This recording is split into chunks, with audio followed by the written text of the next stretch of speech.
빨리 내려놓으시오. 아직도 고민 중이오? 조금만 더 생각해 보겠소.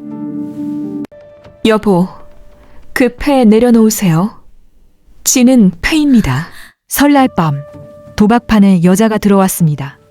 사내들은 비웃었죠. 여자가 무슨 패를 안다고. 하지만 석 달 뒤 그 여자 앞에서 한양 고수들도 고개를 숙였습니다. 도대체 무슨 일이 있었던 걸까요? 여러분, 안녕하세요. 오늘은 정말 통쾌하고 재미있는 이야기 하나 들려드리려고 합니다. 조선시대에 실제로 있었다고 전해지는 이야기인데요. 제목부터 말씀드리죠. 한량 남편 빚 갚으려 도박판에 들어간 마누라 이야기. 여러분, 혹시 설날 하면 뭐가 떠오르세요? 떡국? 세배? 새? 옷? 맞습니다. 요즘은 다 그렇죠. 하지만 조선시대에는 설날만 되면 한숨 쉬는 사람들이 있었습니다. 누구였을까요? 바로 도박꾼 남편을 둔 아내들이었습니다. 왜냐고요? 설날이면 사랑채마다 화투판이 벌어졌거든요. 꽃패, 요즘으로 치면 고스톱이죠. 오늘 이야기는 한량 남편 때문에 고생하다가 결국 도박판에 직접 끼어들어 한 아낙네의 이야기입니다. 속이 다 시원해지는 이야기. 자, 그럼 시작해볼까요? 때는 조선 후기, 순조 임금 때입니다.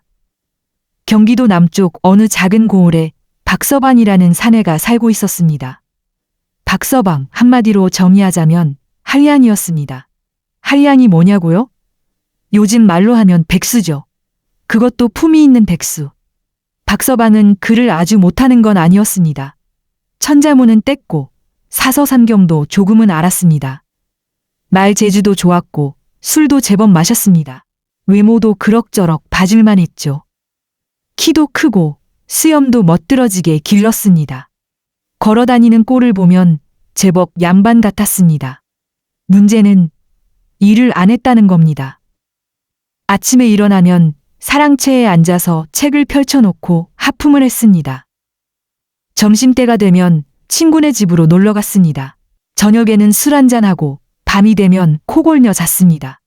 일주일이 그렇게 가고 한 달이 그렇게 가고 1년이 그렇게 갔습니다.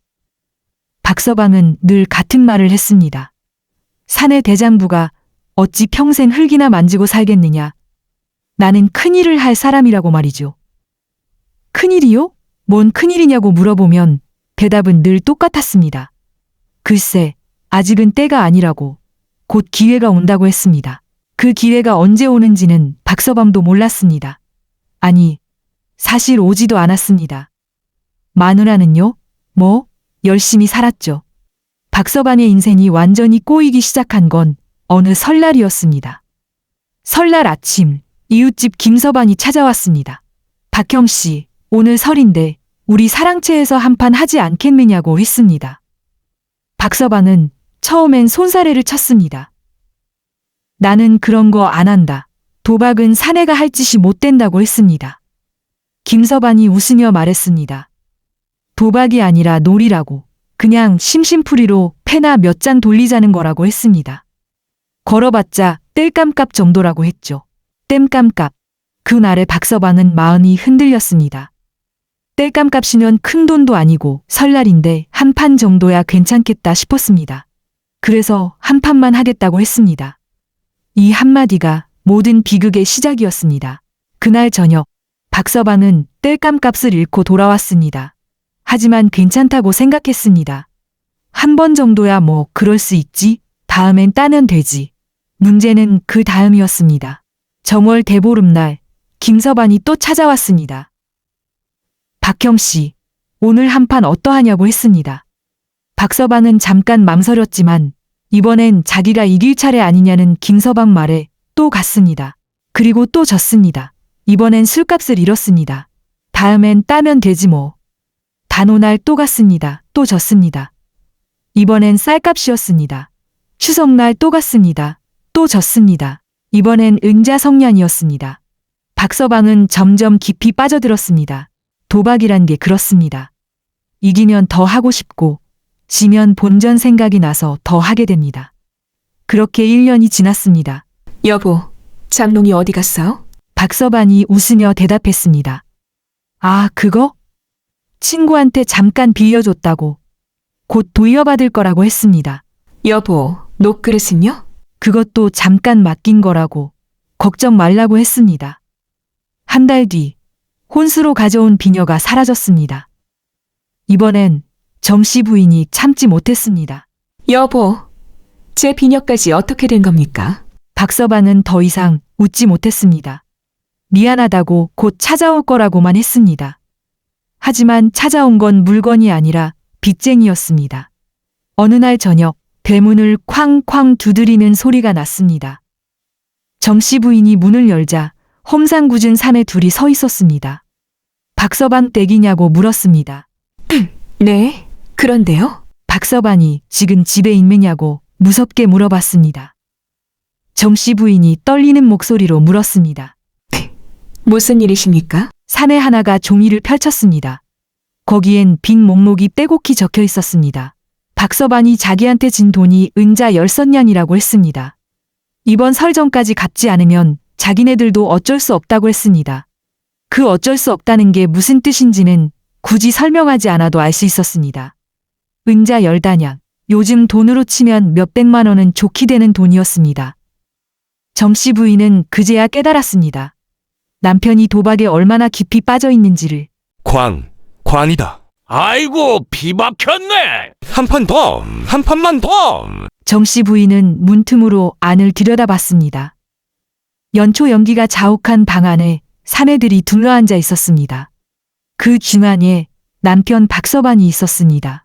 박서방은 땀을 뻘뻘 흘리며 패를 쥐고 있었습니다. 그의 앞에는 은자 몇 냥이 놓여 있었습니다. 마지막 남은 돈인 듯 했습니다. 박서방이 외쳤습니다. 한 판만 더. 이번엔 진짜야. 내 패가 좋아. 그 순간이었습니다. 정씨 부인의 눈에 이상한 일이 벌어졌습니다. 판이 보이기 시작한 겁니다. 정씨 부인은 평생 도박을 해본 적이 없었습니다. 화투패도 제대로 본 적이 없었습니다. 하지만 이상하게도 문틈으로 바라본 그 판이 눈에 들어왔습니다. 마치 바느질하듯 빨래하듯 익숙한 일을 보는 것처럼 말이죠. 누가 어떤 패를 쥐고 있는지는 몰랐습니다. 하지만 누가 거짓말을 하고 있는지는 알 수 있었습니다. 옆에 앉은 김서방은 계속 웃고 있었지만 그 웃음이 어딘가 억지스러웠습니다.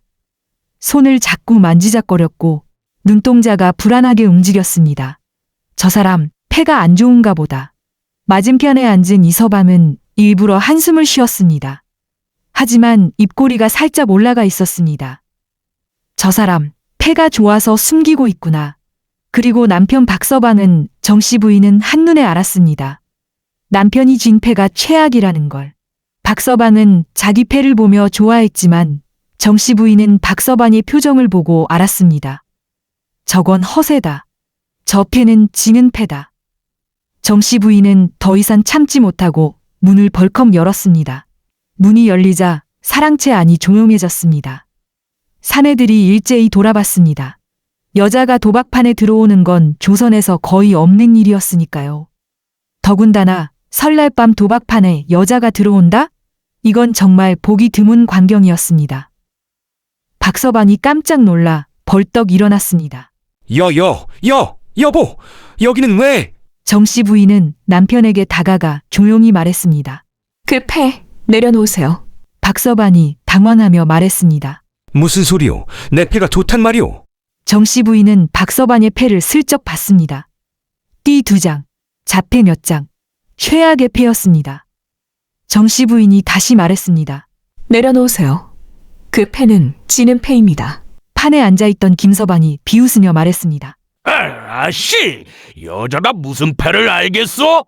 남정네들 놀이에 뛰어들지 마시구려. 다른 사내도 거들었습니다. 그러게 말이오. 이건 사내들끼리 하는 놀이요. 어서 돌아가시구려. 하지만 정씨 부인은 물러서지 않았습니다. 대신 조용히 말했습니다. 제가 대신 치겠습니다. 사랑채 안이 술렁였습니다.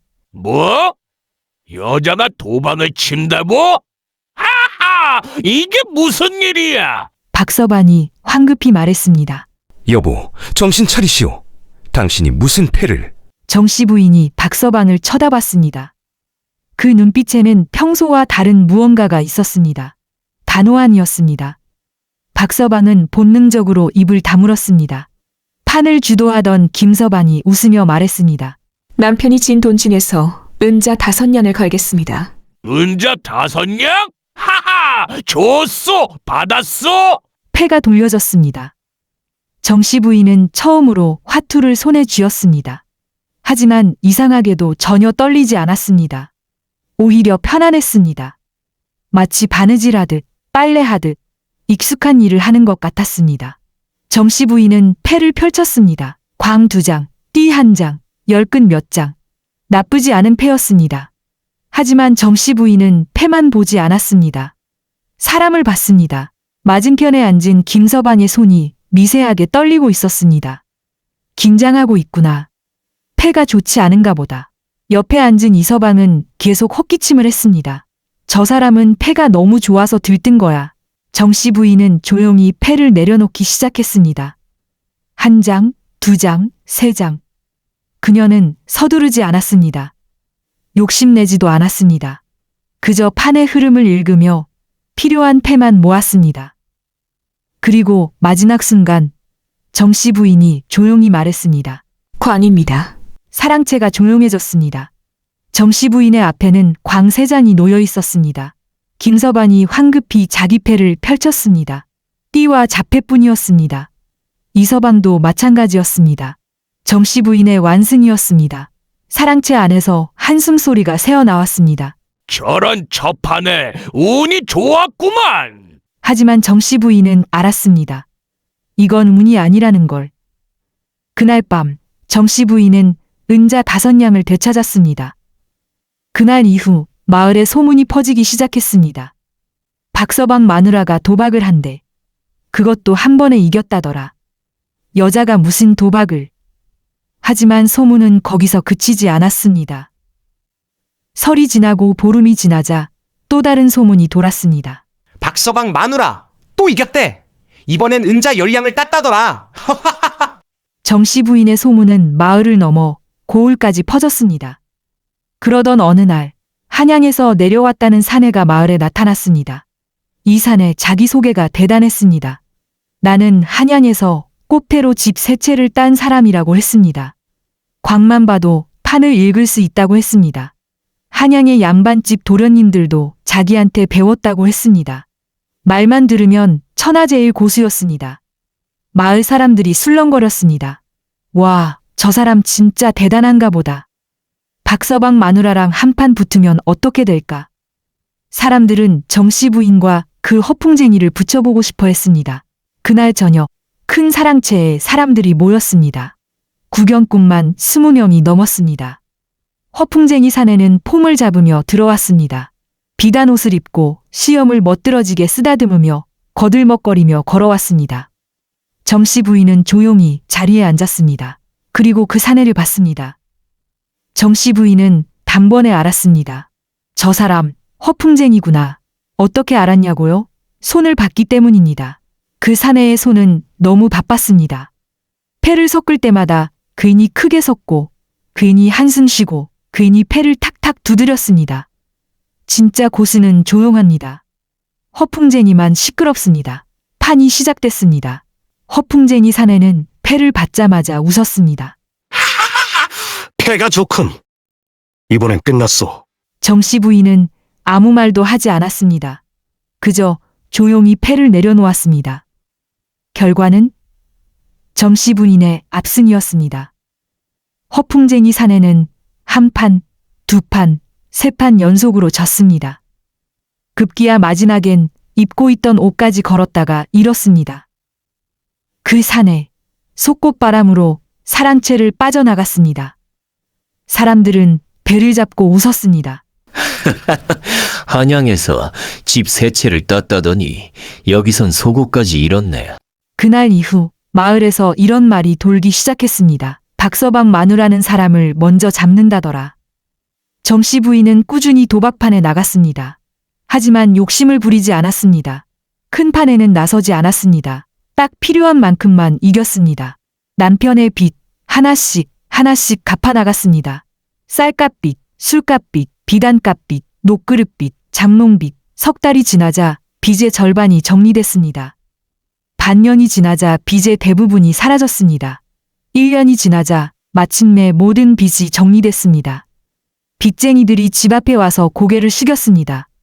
아씨, 이제 빚이 모두 정리됐습니다. 수고하셨습니다.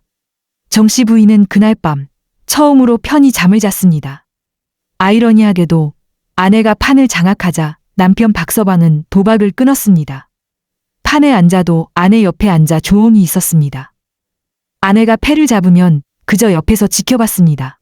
사람들이 놓였습니다. 박형씨, 아내한테 꼼짝 못 하시는구려? 박서방은 웃으며 대답했습니다.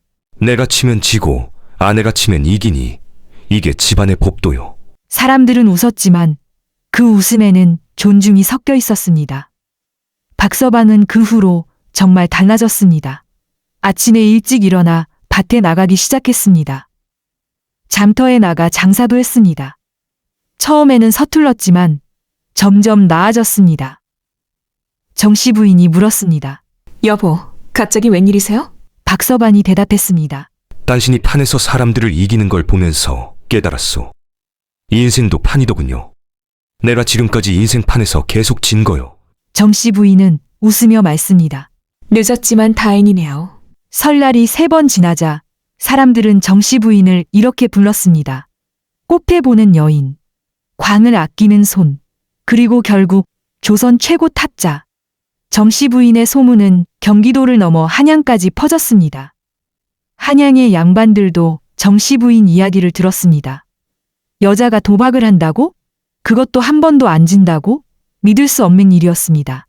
하지만 정씨 부인은 한 번도 그 이름을 즐기지 않았습니다. 왜냐하면 그녀가 판에 앉는 이유는 늘 하나였기 때문입니다. 지키기 위해서. 가정을 지키기 위해서였습니다. 그러던 어느 해 겨울, 유난히 눈이 많이 내리던 설날이었습니다. 한양에서 사내 셋이 마을을 찾아왔습니다. 이들은 진짜 고수들이었습니다. 허풍쟁이가 아니었습니다. 비단 옷을 입고 있었지만 거들먹거리지 않았습니다. 말이 적었고 눈빛이 날카로웠습니다. 그들이 정씨 부인을 찾아왔습니다. 박서방 댁 마님이 여기 계시오? 정씨 부인이 나가봤습니다. 세 사내가 공손히 절을 했습니다. 그중 한 명이 말했습니다. 저희는 한양에서 왔습니다. 마님의 소문을 듣고 마지막으로 한판 겨뤄보고 싶습니다. 정씨 부인은 그들의 눈빛을 봤습니다. 진짜 고수들이었습니다. 허풍쟁이들과는 달랐습니다. 정씨 부인은 알았습니다. 이 판을 이기면 소문은 끝이 난다는 걸.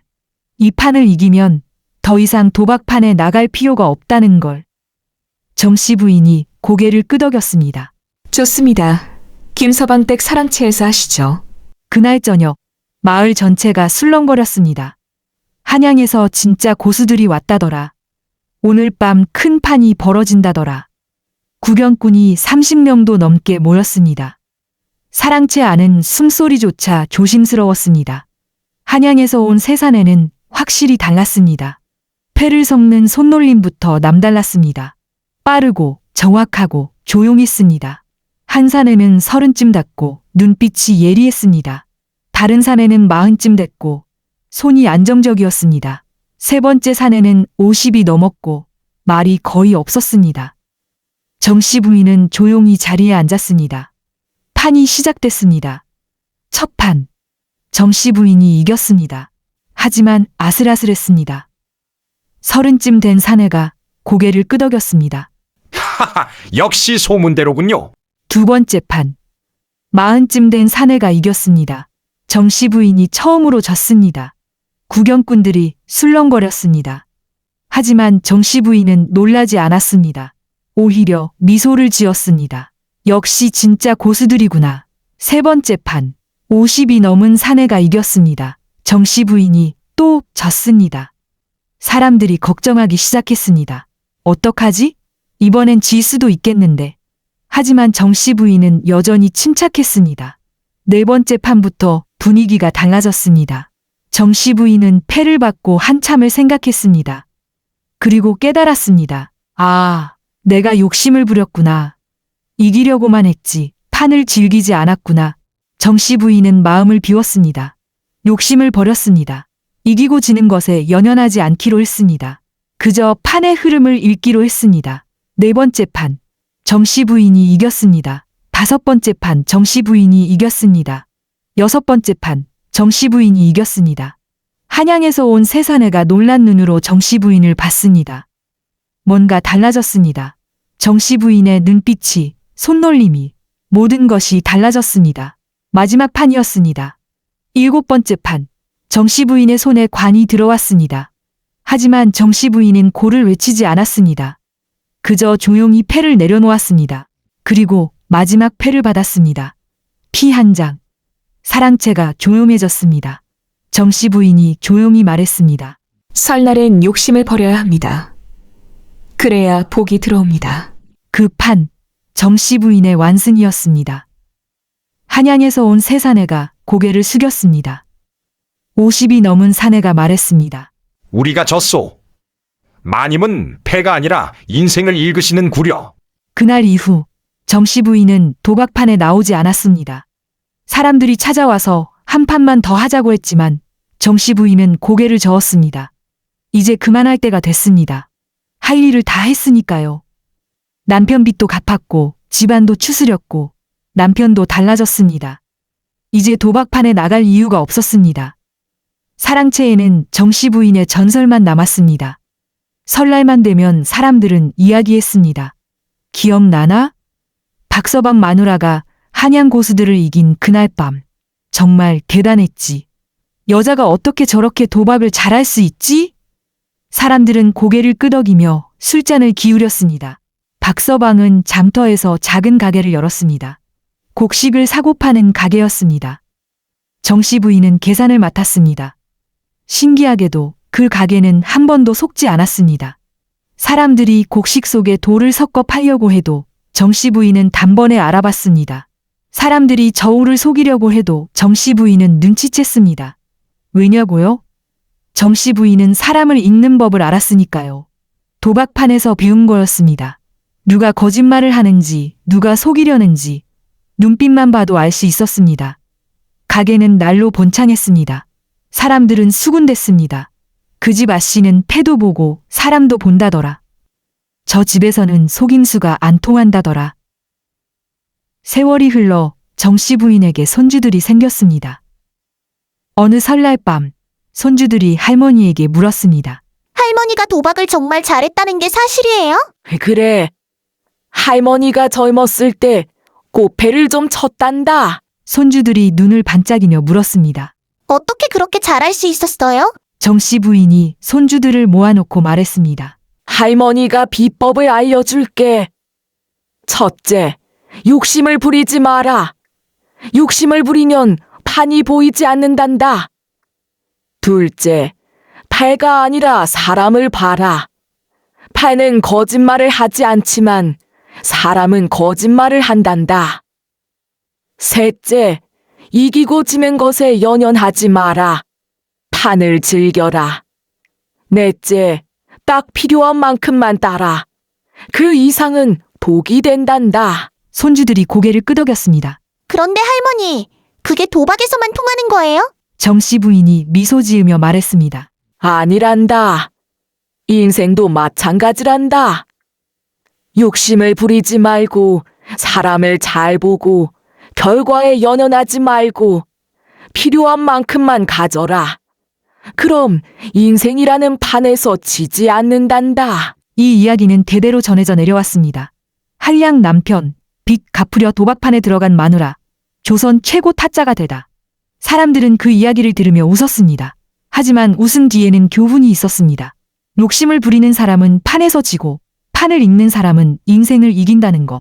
가정을 지키려는 마음은 어떤 기술보다 강하다는 것. 그리고 진짜 승부는 도박판이 아니라 인생이라는 것. 여러분, 오늘 이야기 재미있게 들으셨나요? 이 이야기가 전하는 건 타짜의 기술이 아닙니다. 욕심을 부리지 말라는 것, 사람을 잘 보라는 것, 필요한 만큼만 가지라는 것, 그리고 가장 중요한 건 가정을 지키려는 마음입니다. 정씨 부인은 도박을 잘해서 유명해진 게 아닙니다. 가정을 지키려는 간절한 마음 때문에 강해진 겁니다. 여러분도 마찬가지입니다.